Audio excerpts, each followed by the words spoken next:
கடுக்காய் சாப்பிட்டா நம்ம நல்லா வாழ முடியுமான்னு கேட்டா 100% வாழ முடியும். யாருக்கெல்லாம் நோயற்ற வாழ்க்கை வேணும், மூளை, இதயம், ஈரல், நுரையீரல், சிறுநீரகங்கள், செரிமான மண்டலம், நரம்பு மண்டலம் பலமாக இருக்க வேண்டும் நினைக்கிறோமோ, நம்ம அனைவருமே கடுக்காயை ஒரு மருந்தாக அல்ல, நித்திய காயகல்ப மருந்தாக தாராளமாக பயன்படுத்தலாம்.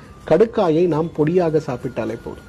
வயிறு பொறுமல் இருக்கு, ஒரு மலச்சிக்கல் இருக்கு, இப்ப அந்த மாதிரி இருக்கும்போது நீங்க தினமும் ஒரு டேபிள் ஸ்பூன் கடுக்காய் பொடியை வெந்நீர்ல கலந்து இரவு படுக்கும்போது சாப்பிடும்போது உங்களுக்கு தேவையான ஒரு நல்ல பலன்களை நீங்க ரொம்ப சீக்கிரமா உணர முடியும். காலை இரவு உணவுக்கு முன்பு நம்ம ஒரு டேபிள் ஸ்பூன் பொடி எடுத்து ஒரு 300 மில்லி தண்ணீர்ல போட்டு நல்லா கொதிக்க வச்சு 100 மில்லியா குறைச்சி வடிகட்டி ஒரு குடிநீராக, அதாவது ஒரு கஷாயமா சாப்பிடணும். அந்த காலத்துல காயங்களை கழுவுவதற்கு என்ன தேவை?